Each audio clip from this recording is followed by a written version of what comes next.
آثار کو اس طرح بھی آپ سمجھ سکتے ہیں کہ جیسے گاڑی چلتی ہے نا تو اس کو دھواں پیچھے رہ جاتا ہے، گاڑی تو چلی جاتی ہے، بعض اوقات آپ نے آسمان پہ دیکھا ہوگا کہ جب جہاز چلا جاتا ہے تو پیچھے کیا ہوتا ہے، دھوئیں کی پوری لکیر ہوتی ہے اور وہ کئی گھنٹوں تک باقی رہتی ہے، ذرا سا کب ہو، اوپر ہو، نیچے ہو، سب دور تک دکھتا رہتا ہے.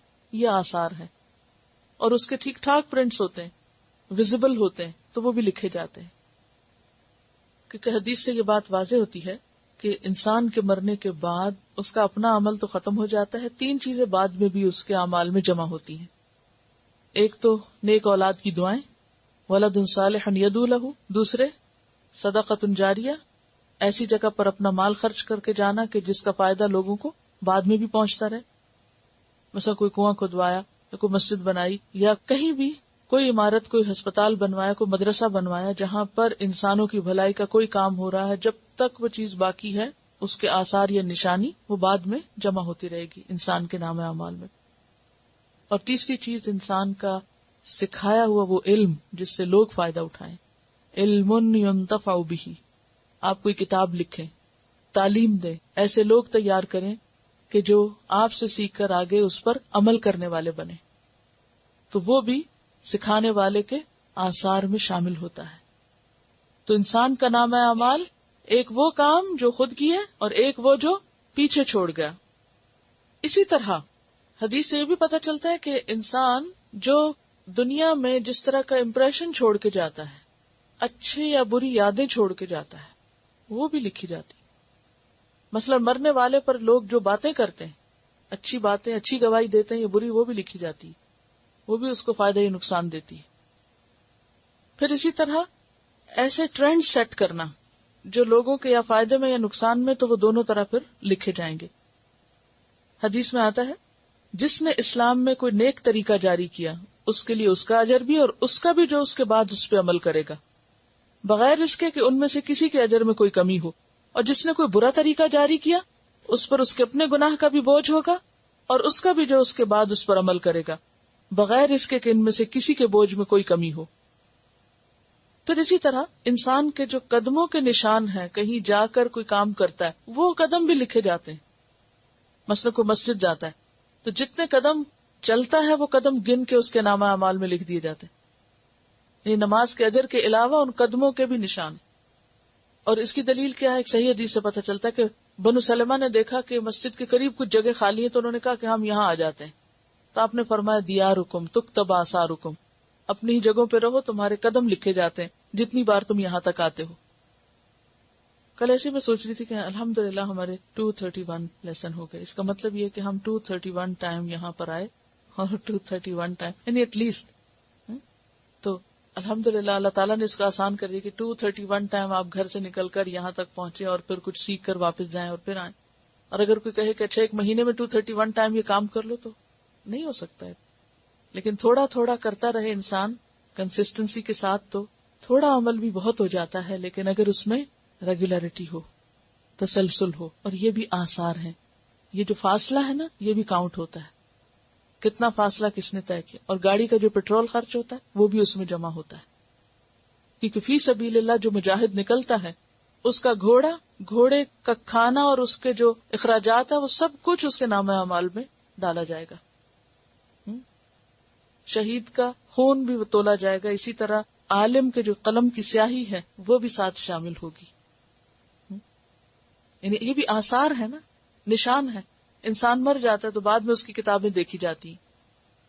مثلا اگر آپ کے والدین دنیا میں ہیں یا نہیں ہیں تو آپ نے دیکھا ہوگا کہ آپ نے ان کا کوئی خط یا کوئی تحریر یا کوئی چیز سنبھال کر رکھی ہوئی ہوگی اور کبھی کبھی اس کو دیکھتے ہوں گے کہ اچھا یہ انہوں نے لکھا ہے، ان کی نشانی ہے. اور کچھ نہیں تو بطور نشانی ہم رکھ لیتے ہیں. تو یہ نشانیاں جب تک باقی ہوتی ہیں، اگر اچھی بات کو لکھی ہے تب، اور کئی لوگ الٹی سیدھی باتیں لکھ جاتے ہیں، وہ بھی سب جمع ہوتا ہے، سب لکھا جاتا ہے. زیادہ ڈرنے کی بات یہ ہے کہ ہم خود تو جو کچھ کرتے ہیں سو کرتے ہیں، ہمیں دیکھ کر اگر کچھ لوگ غلط کام کرتے ہیں وہ بھی ہمارے کھاتے میں پڑتا ہے، یا ہم اس کو پروموٹ کرتے ہیں یا ہم اس کو آگے بڑھاتے ہیں. آپ ایک اچھی بات کسی کو بتاتے ہیں، اس کو لے لیتے، عمل کرتا ہے، آپ کو بھی ثواب اس کو بھی ثواب. اور ایک غلط بات آپ کرتے ہیں، ایک جھوٹی بات آپ کرتے ہیں تو وہ صرف آپ تک نہیں رہتی، جس کو آپ نے کی ہے اور اس کے مطابق وہ جو آگے کرے گا وہ سب بھی آپ کے کھاتے میں لکھا جائے گا. مثلاً آپ ایک شخص کو اللہ کی طرف بلاتے ہیں, وہ جو کچھ بھی کرے گا وہ سب آپ کے حصے میں. اور اگر آپ کسی کو دین سے بھٹکاتے ہیں, بہکاتے ہیں, دور بگاتے ہیں, وہ بھی آپ کے حصے میں لکھا جائے گا. تو یہ سب انسان کے آثار ہیں, اس کی نشانیاں ہیں, اس کے امپریشنز ہیں, جو اس کی زندگی میں بھی لکھے جا رہے ہیں اور اس کے مرنے کے بعد بھی جب تک وہ باقی ہیں, مٹ نہیں جاتے, وہ لکھے ہی چلے جاتے رہیں گے. اور پھر آپ دیکھیے, میں اس کانٹیکس میں اس کو دیکھ رہی تھی کہ ہم جو کچھ بولتے ہیں وہ بھی جمع ہو رہا ہے. جو کام ہم حرکت کرتے ہیں وہ حرارت کی لہروں کی شکل میں وہ بھی ریکارڈ محفوظ ہے. وہ دنیا کے کسی بھی گوشے میں, جیسے وہ گھر کا دھواں ایک انگیٹھی کے وہ چمنی میں جمع ہو جاتا ہے نا, تو اسی طرح وہ کوئی ہے چمنی اللہ کی کہیں رکھی ہوئی جہاں یہ سارے ہمارے فیومز جو ہیں وہ جمع ہو رہے ہیں. جو بولتے ہیں, جو کرتے ہیں, وہ سارے آثار, ایک امپریشن یا لوگوں کے اندر ہمارا جو ایک مقام ہوتا ہے, لوگ ہمیں جس نظر سے دیکھتے ہیں, وہ ساری جو ایک کیفیت ہے, تو وہ ایک بڑے سیناریو میں وہ سب اپنا اپنا اثر رکھتی نہیں, کیونکہ یہ حرارتی لہریں ہیں نا. تو مثلاً کبھی سمندر کے کنارے پہ گئے تو آپ نے دیکھا ہوگا کہ ایک ویو اٹھتی ہے, جب پھر واپس جاتی وہ کس کس کو ٹکراتی ہے, پھر وہ دور تک چلی جاتی. یا بعض اوقات ایک ویو آتی تو وہ کنارے تک نہیں رہتی, وہ آگے تک چلی جاتی نا. تو کوئی ویو چھوٹی ہوتی ہے, کوئی ویو بڑی ہوتی. کبھی آپ نے اگر مشاہدہ کیا ہو تو بہت انٹرسٹنگ منظر ہوتا ہے نا, کہ ایک ویو آئی اور وہ یہاں تک رک گئی, اور ایک آئی اور وہ اس سے آگے, اور ایک آئی اور وہ اس سے بھی آگے چلی گئی. تو بالکل اسی طرح انسان جو کچھ کرتا ہے, ہمارے اعمال کی بھی ویوز اٹھتی ہیں نا. کسی کی ویو اٹھی اور اس نے 4 لوگوں کو ہٹ کیا, کسی کی اٹھی 10 کو ہٹ کیا, کسی کی اٹھی 100 کو ہٹ کیا. جہاں تک یہ ویوز ہمارے اعمال کی ہٹ کریں گی لوگوں کو, ہم ایک پوری پکچر میں اپنا رول پلے کر رہے ہیں نا. اس رول میں موجودہ دور میں ہماری زندگی میں یا مرنے کے بعد جتنے لوگ متاثر ہوں گے اس سے, وہ سارے پلٹ کے واپس اسی تک آئے, کیونکہ ویو اٹھتی ہے تو واپس پھر اسی رفتار سے واپس پلٹتی ہے, ویسی باؤنس ہوتی ہے نا. اب آپ دیکھیے صحابہ کرام نے جو کچھ کیا, آج ہمارے پاس جو علم ہے نا, یہ اس کی ویوز ہیں. یہ وہاں سے چلی ہوئی وہ کرنٹس وہاں سے آتے آتے آتے ہم تک آ پہنچے ہیں. اور پھر یہاں سے اگر ہم سے پار ہو کے مزید آگے جاتے ہیں تو جہاں تک جو جو حصہ ہمارا پڑتا جاتا ہے, تو پوری دنیا میں قیامت کے دن اللہ ایک دن اس لیے یوم الجمع کو جمع کرے گا کہ وہاں سب کے اعمال اس طرح گراف بن کے سامنے آ جائے گا کہ کس کا کتنا حصہ ہے. جیسے آپ دنیا کے نقشے پہ واضح کرتے ہیں نا مختلف بیماریوں کو یا مختلف قسم کی ایکٹیویٹیز کو, تو کلرز کے ساتھ, کہ اس چیز کا مثلا یہ بیماری اس علاقے میں ہے, یہ چیز یہاں یہاں ہے. اسی طرح پوری دنیا کے نقشے کو سامنے رکھ لیں اور پھر اپنے عمل کو دیکھیں کہ ہم ٹورڈز دنیا کیا کنٹریبیوٹ کر رہے ہیں. کیا اس کے امن میں کنٹریبیوٹ کر رہے ہیں, یا اس کے فساد میں کر رہے ہیں, لوگوں کی بھلائی میں کر رہے ہیں, یا لوگوں کی اس میں کیا, ایک تو براہ راست آپ کا عمل ہے, پھر آپ کے بچے جو کچھ کر رہے ہیں جو آپ ان کے ذریعے کرتے ہیں, پھر آپ کے شاگرد جو آگے کر رہے ہیں, یا آپ کے دوست احباب, یا وہ سارے لوگ جو آپ سے متاثر ہوتے ہیں. ضروری نہیں کہ استاد شاگرد, آپ دیکھیں کہ بہت سے آرٹسٹ ایسے ہوتے ہیں کہ جن سے لوگ متاثر ہو کر کیا سے کیا کرتے رہتے ہیں. وہ ایک لباس پہنتے ہیں, سب لوگ ان کے پیچھے چل پڑتے ہیں. وہ کیا ہے, آثار ہے نا ان کے. 1000 نے ان کو فالو کیا, وہ 1000 ان کے حصے میں پڑ گئے. تو اس کا دائرہ کار بہت وسیع ہے, یہ کوئی معمولی سی بات نہیں ہے.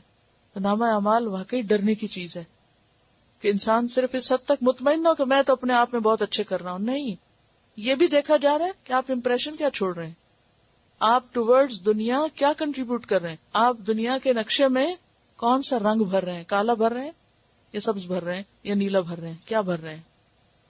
ایک انسان کا عمل صرف اس کی اپنی ذات تک نہیں ہوتا, وہ ڈائریکٹلی یا انڈائریکٹلی لازماً دوسروں کو متاثر کرتا ہے.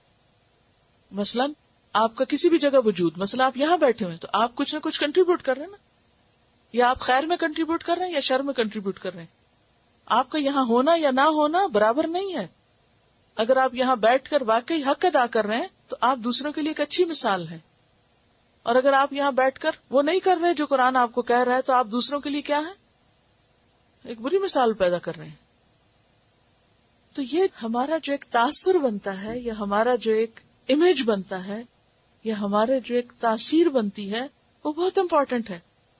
ہم ویسے دنیا میں بہت فکر کرتے ہیں ہمارا امپریشن خراب نہ ہو جائے, and first impression is the last impression, اور معلوم نہیں کیا کچھ فکر کرتے رہتے. لیکن آخرت کے بارے میں اللہ کی نظر میں اور اللہ کے بندوں اور اللہ کے پیاروں کی نظر میں کیا امپریشن ہے ہمارا؟ ہم اپنے بارے میں سوچیں کہ ہمارے دوست، ہمارے احباب، ہمارے رشتے دار کس نظر سے ہمیں دیکھتے ہیں، کہ کیا واقعی ہم امانت دار ہیں، کیا واقعی ہم سچے ہیں، ان پہ ہمارا امپریشن کیا ہے؟ ہم سچے ہیں یا جھوٹے ہیں، دھوکے باز ہیں یا خیر خواہ ہیں، یا کون ہے؟ ہر انسان کو دیکھ کر ایک احساس ہوتا ہے نا، آپ کو ہوتا ہے نا، چاہے ہو سکتا ہے آپ کی فیلنگ غلط بھی ہو، لیکن ایک فیلنگ تو آتی ہے آپ کو. کسی کو دیکھ کر آپ کو کیا احساس ہوتا ہے؟ خدا یاد آتا ہے. کسی کو دیکھ کر آپ کے دل میں ایک محبت پیدا ہوتی ہے، کسی کو دیکھ کر آپ کے اندر ایک ریپلشن پیدا ہوتی ہے. ہر شخص چاہے وہ خاموش اور سٹل ہو، وہ اپنے ذات سے ایک انرجی ریلیز کر رہا ہے، چاہے وہ نیگیٹو ہے یا پازیٹو ہے، لیکن اس کی کنٹریبیوشن ہر حال میں ہو رہی ہے. چاہے تو آپ اس کو اپنے حق میں کر لیں اور چاہے اس کنٹریبیوشن کو اپنے خلاف کر لیں.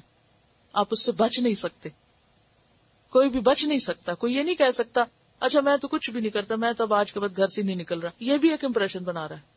یہاں بھی ایک حال ہے آپ کا کہ آپ گھر میں بھی رہ رہے تو کیا کر رہے ہیں، وہاں کیا کنٹریبیوشن ہے آپ کی. تو اللہ نے انسان کو عقل جیسی چیز اور ہمت اور انرجی اور طاقت دے کے ایسے نہیں چھوڑ دیا، ایک سخت حساب اور امتحان میں ڈالا ہے. اور اس کے لیے ایک انتہائی اسٹرگل کی ضرورت ہے، انتہائی محنت کی ضرورت ہے. جس طرح لوگ دنیا میں نام کمانے کے لیے کیا کیا محنت کرتے ہیں اور کیا کیا کام کرتے ہیں، تو کیوں کہا گیا حدیث میں کہ جنت کا شوقین بھی سو نہیں سکتا، وہ سوتا بھی ہے تو اس کی ایک آنکھ جاگتی رہتی ہے، وہ غافل ہو کے نہیں سو سکتا. اسی طرح جہنم سے ڈرنے والا بھی سو نہیں سکتا، یہ غافل نہیں ہوتا، وہ سوتا بھی ہے تو اس کا دل جاگ رہا ہوتا ہے کہ نہیں میری ذمہ داریاں، مجھے اٹھنا ہے. وَكُلَّ شَيْءٍ، کل میں کیا نکل جاتا ہے، کیا نکل سکتا اس میں سے؟ کچھ بھی نہیں. کل شیء یعنی اس کے اعمال اور اس کے آثار احصیناہ فی امام مبین، ایک کھلی کتاب میں، روشن، واضح، کلیئر کٹ، سب کچھ سامنے اس میں لکھا ہو. امام کا لفظ جو ہے وہ کتاب کے لیے بھی آتا ہے اور رہنما کے لیے بھی آتا ہے، کیونکہ کتاب بھی کیا کرتی ہے، لیڈر ہے نا، کتاب بھی ایک رہنمائی کرتی ہے، ہمیں سیدھے یا الٹے راستے پہ چلاتی ہے. اور کیوں اللہ نے یہ سب کچھ لکھ رکھا ہے؟ کیونکہ يُنَبَّأُ الْإِنسَانُ يَوْمَئِذٍ بِمَا قَدَّمَ وَأَخَّرَ عَلِمَتْ نَفْسٌ مَا قَدَّمَتْ وَأَخَّرَتْ وَعِلْمُهَا عِندَ رَبِّي لَا يَضِلُّ رَبِّي وَلَا يَنْسَى. اللہ خود بھی نہیں بھولا اور اس نے لکھوایا بھی ہے. وَكُلُّ شَيْءٍ فَعَلُوهُ فِي الزُّبُرِ وَكُلُّ صَغِيرٍ وَكَبِيرٍ مُسْتَطَرٍ. سورۃ القمر کی آیات بہت پاورفل ہیں. کل شیء فعلوہ، ہر وہ چیز جو انہوں نے کی، فی الزبر، صحیفوں میں. یہاں کیا کہا کہ امام مبین میں، اور وہاں کیا فی الزبر. وکل صغیر وکبیر مستطر، وکل کبیر وصغیر مستطر، ہر بڑا اور ہر چھوٹا سب لکھا ہوا ہے، ریکارڈڈ ہے، کچھ بھی بھولا ہوا نہیں، کچھ بھی فراموش نہیں، اور سب کچھ سامنے آئے گا. جو خود کیا اس کو بھی دیکھنا ہوگا، اور جو ہمارے پیچھے چل کے دوسروں نے کیا وہ بھی دیکھنا ہوگا. وَلَيَحْمِلُنَّ أَثْقَالَهُمْ وَأَثْقَالًا مَعَ أَثْقَالِهِمْ، سورۃ العنکبوت آیت 13. اور سورۃ النحل 25، لِيَحْمِلُوا أَوْزَارَهُمْ كَامِلَةً، اپنے سارے بوجھ پورے کے پورے اٹھائیں گے یوم القیامت. وَمِنْ أَوْزَارِ الَّذِينَ يُضِلُّونَهُمْ بِغَيْرِ عِلْمٍ، اور جن لوگوں کو لا علمی میں بھٹکا رہے ہیں وہ ان کے بھی بوجھ اٹھائیں گے وہ. تو اس لیے کیا ضروری ہے پھر انسان حقیقت حال کا علم حاصل کرے. جب کتاب امام مبین ہے تو پھر ہمیں بھی آنکھیں کھول کے جینا ہے، روشنی کے ساتھ جینا ہے، دلیل کے ساتھ جینا ہے. اور یہ صرف ایک چانس ہے ہمارے پاس، دوسرا کوئی بھی نہیں ہے. ہم یہ نہیں کہہ سکتے کہ ہم آج نہیں کر سکے تو کل کر لیں گے. کل نہیں ہے، آج ہی ہے. جو کچھ کرنا ہے آج کرنا ہے. تلاوت سنیے. اس سوچ سے اکثر لوگ غافل ہوتے ہیں کہ ہم آگے کیا بھیج رہے ہیں اور پیچھے کیا چھوڑ رہے ہیں. اسی پر ایک کیسٹ ہے، کیا آگے بھیجا کیا پیچھے چھوڑا. اکثر ہم یہ حساب نہیں کرتے کہ آگے کیا بھیج رہے ہیں، اور یہ بھی بھولے رہتے ہیں کہ ہم مرنے کے بعد کیا چھوڑ کے جا رہے ہیں. کیسی اولاد، کیسے آثار، کیسی یادیں، کیسے نشان. ہم سب کو اس کا جائزہ لینا چاہیے. کہ ہم اپنے لیے کیا کر رہے ہیں. یہ ہماری ذات کا ہم پر حق ہے. اس پر مولانا یوسف اصلاحی کی کتاب ہے شعور حیات. اس میں بہت ایک خوبصورت پیسج ہے جو میرا دل چاہا کہ آپ کے ساتھ شیئر کروں. لکھتے ہیں کہ کیا آپ نے کبھی غور کیا ہے کہ آپ کی ذات سے دنیا میں کیا پھیل رہا ہے؟ یعنی اپنے آپ پہ ہم غور کریں. لوگ آپ سے کیا سیکھ رہے ہیں، برائی یا بھلائی؟ یہ ایک حقیقت ہے کہ آدمی خواہ کسی حیثیت کا ہو، کسی بھی حیثیت کا، علم اور مرتبے کے لحاظ سے کسی بھی مقام پر ہو، اس کی ذات سے یا برائی پھیلتی ہے یا بھلائی. اس کو دیکھ کر یا تو لوگوں میں نیکی اور بھلائی کے جذبات امڑتے ہیں، یعنی کسی بھی انسان کو دیکھ کر یا دوسروں کے اندر نیکی اور بھلائی کے جذبات امڑتے ہیں کہ ہم بھی کچھ کریں، یا برے کاموں کی رغبت ہوتی ہے کہ وہ غلط کر رہے تو ہم کیوں نہ کر لیں. ہم اکثر دوسروں کی مثالیں لیتے ہیں نا. انسان کے شب و روز کا عمل اور اس کا رویہ لوگوں پر اثر ڈالتا ہے. یعنی ہر انسان کی جو روزمرہ کی ڈیلی روٹین ہوتی ہے وہ دوسروں کے اوپر اثر کرتی ہے. سوچئے آپ بھی اسی طرح کے بہت سے رشتوں میں بندھے ہوئے ہیں، بہت سے لوگوں سے آپ کے تعلقات ہیں، اور فطری طور پر آپ کے اثرات کا بھی ایک دائرہ ہے، یعنی ایک سرکل ہے جہاں تک آپ کے اثرات جاتے ہیں. آپ سے تعلق رکھنے والے یہ سب لوگ آپ سے کیا سیکھ رہے ہیں؟ مثلا آپ کے بچے آپ سے کیا سیکھ رہے ہیں؟ آپ کے بہن بھائی آپ کو کہاں رکھ کے دیکھتے ہیں، وہ آپ کی اگزامپل سے کیا سیکھ رہے ہیں؟ آپ کے دوست آپ سے کیا سیکھ رہے ہیں؟ جہاں جہاں آپ جاتے ہیں، کہیں کام کرتے ہیں تو وہاں لوگ آپ سے کیا سیکھتے ہیں؟ آپ ٹریول کر رہے ہیں تو لوگ آپ سے کیا سیکھ رہے ہیں؟ کیونکہ ایسا ہوتا ہے نا کہ مثلاً آپ اپنے گھر میں بیٹھے ہیں، کھڑکی سے باہر دیکھ رہے ہیں، کوئی شخص گزر رہا ہے، اس کی چال سے بھی آپ کچھ سیکھ رہے ہوتے. اگر وہ شرافت سے چل رہا ہے، اچھی طرح سے چل رہا ہے، تو آپ دیکھتے ہیں کہ یہ بہت اچھا چل رہا ہے، یعنی آپ کے اوپر فوراً ایک امپریشن بنتا ہے، تو آپ سوچتے ہیں مجھے بھی ایسے چلنا چاہیے. اور اگر وہ چلتے ہوئے کبھی پیچھے دیکھے، کبھی آگے دیکھے، کبھی پاؤں گھسیٹے، کبھی کچھ کرے، تو فوراً دیکھتے ہی آپ کو کیا خیال آتا ہے؟ یہ کیا کر رہا ہے اور مجھے ایسے نہیں کرنا چاہیے. یعنی اس شخص کو تو خبر بھی نہیں ہوگی کہ اس کی ذات سے دوسرے پر کیا اثر پڑ رہا ہے. آپ کی بات چیت، افکار، خیالات، مشغلے، دلچسپیاں، ارادے، تمنائیں، آپ کا سلوک، غرض بحیثیت مجموعی آپ کی زندگی لوگوں کو کچھ نہ کچھ دیتی رہتی. یعنی اگر آپ کچھ نہیں کریں نا، صرف خاموش بیٹھے ایک خاص انداز سے دیکھ رہے ہیں، تو وہ بھی کیا ہے؟ دوسروں پہ اثر انداز ہو رہا ہے. اور یہ آپ نے محسوس کیا ہوگا جب آپ کسی خاص شخص کے ساتھ بیٹھتے ہیں تو آپ کی کیفیت کچھ اور ہوتی ہے، کسی اور کے ساتھ بیٹھتے ہیں تو کچھ اور ہوتی ہے. جو اپنے کام میں سنجیدہ ہوتے ہیں اس کو دیکھ کر آپ کے دل میں ضرور ایک حسرت آتی ہے کہ میں بھی کبھی اتنے اچھی طرح سے یہ کام کر سکوں. تو آپ کی ذات، خاموش ذات بھی دوسروں پہ اثر انداز ہو رہی ہوتی ہے. آپ کو محسوس ہو یا نہ ہو، یعنی آپ کو خیال ہو یا نہ ہو، آپ ہوش میں ہیں یا نہیں، لوگوں پر اثر انداز ہو رہے ہیں. آپ کی زندگی ایک خاموش سبق ہے جو ہر وقت پڑھا جا رہا ہے، یاد کیا جا رہا ہے. یعنی صرف ایسا نہیں کہ آپ کر کے گزر جاتے ہیں اور پھر لوگ اس کو بھول جاتے ہیں. لوگ کیا کرتے ہیں؟ پیچھے سے یاد کرتے ہیں نا. دنیا میں بھی آپ کو اچھے برے لفظوں میں یاد کرتے ہیں.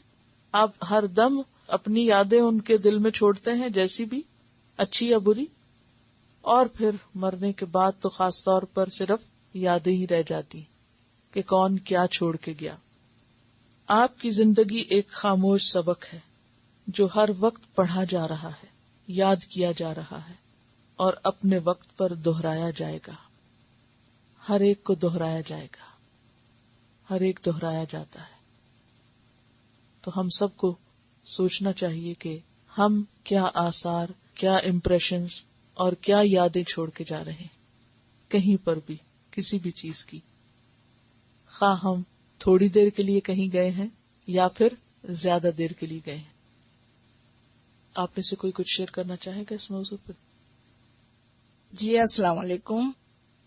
میرے ذہن میں آج کل 2 خواتین بڑی آ رہی ہیں، جو کہ ایک یہودی ہیں عورت اور ایک عیسائی، جن سے مجھے لگتا ہے کہ انہی کے بعد سے میں قرآن تک پہنچی ہوں. اللہ تعالیٰ کا ہی وہ ہوتا ہے، لیکن 20 سال ہوئے میں مونٹریال میں تھی، اور ایک ہماری کسٹمر یہودی عورت تھی جو کبھی کبھی آ کے بیٹھتی تھی، باتیں کرتی تھی. تو ایک دن اس نے مجھے کہا کہ میں نے پڑھا ہوا ہے تمہارا قرآن. تو ہم اس وقت قرآن تو بہت پڑھتے تھے، لیکن ناظرہ اور وہ پڑھتے تھے، لیکن ظاہر ہے اس نے تو میننگ ہی پڑھے ہوں گے اور سب سمجھتی تھی، سب پتا تھا. تو اس دن مجھے محسوس ہوا کہ اس نے قرآن پڑھا ہے، ہم تو کبھی ان کی کتابوں کا نام بھی نہیں لیتے، یعنی کتنے ہم ان کے وہ ہوتے ہیں. پھر ابھی کوئی 10 سال پہلے یہاں پہ ایک میرے ساتھ کام کرتی تھی، وہ عیسائی لڑکی تھی جو کہ عرب تھی. تو یہ بچے کا جو کمفرٹر بناتے ہیں اس پہ نوح کی کشتی اور وہ سب بنا ہوا، یہ لوگ بچے سے یہ لوگ نشانی رکھتے ہیں اور ان کے لیے بناتے ہیں کمفرٹر. تو وہ کوئی عورت خریدنے آئی تو مجھے پتا ہی نہیں، 9000 کو اس کو کہتے تھے، تو مجھے سمجھ میں بھی نہیں آیا کیا ہے. میں نے اس کو جا کے پوچھا تو اس نے مجھے کہا کہ قرآن میں تو ہے، کہانی تو تمہیں نہیں پتا ہے کہ کیا ہے وہ. تو اس دن بھی مجھے اتنی شرمندگی ہوئی کہ یہ عیسائی لڑکی جانتی ہے قرآن میں کیا ہے، یہودی عورت نے کہا قرآن میں کیا ہے، اور ہم نہیں جانتے قرآن میں کیا ہے. اور بعض اوقات ہم بے دھیانی میں کسی کو کوئی بات کہہ جاتے ہیں اور وہ اس کے دل کو لگ جاتی ہے اور ہم بھول جاتے ہیں کہہ کے، اور اس سے اس کی زندگی بالکل بدل جاتی. ان کا کہنا یہ ہے کہ آج بھی ہمارے ذہنوں میں ہماری ماؤں کی باتیں گونجتی ہیں پیچھے، اور یہ بہت سچی بات ہے. شاید جس وقت وہ ہمیں یہ سب کہتے تھے ہم ایک کان سے سن کے دوسرے سے نکالتے تھے، لیکن یہ بات اب ثابت ہو چکی ہے کہ جو بات ایک دفعہ کان میں جاتی ہے وہ دوسرے سے نکلتی نہیں ہے، وہ اندر ہی پکی ہو جاتی ہے، اور پھر کبھی نہ کبھی اس کی باز گشت ہمیں سنائی دیتی ہے. آج ہم بھی اپنے بچوں کو کہتے رہیں اور شیطان کے بہکاوے میں نہ آئیں کہ وہ سنتے نہیں یا توجہ نہیں دیتے اور دھیان نہیں دیتے اور کوئی فائدہ نہیں ان کو بتانے کا، اور صرف مغز ماری ہے اور کچھ بھی حاصل نہیں. نہیں، ہدایت تو اللہ دیتا ہے، معلوم نہیں کب کس وقت ہو جائے.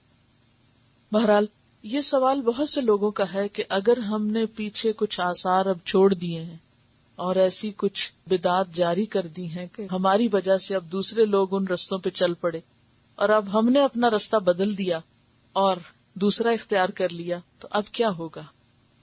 کیونکہ بعض اوقات ایسا ہوتا ہے نا کہ ہم کسی کو اچھی بات بتاتے ہیں اور وہ اس کو لے لیتا ہے اور چل پڑتا ہے، اور ہم اس کی بری لے کے تو دوسرے رستے پہ چل پڑتے ہیں. اب الٹیمیٹلی تو اللہ ہی کے ہاں سب کچھ جمع ہوگا. بہترین راستہ توبہ کا راستہ اللہ نے وہ ہمارے لیے کھولا ہے کہ اللہ ان سب چیزوں کو مٹا دے. اور دوسری بات یہ کہ کمپنسیٹ کریں، جتنی محنت ہم نے ان چیزوں کے لیے کی یا وہ ہم سے بھول ہوئی، اس سے زیادہ محنت اب ہم کس کے لیے کریں؟ اچھے آثار چھوڑنے کے لیے.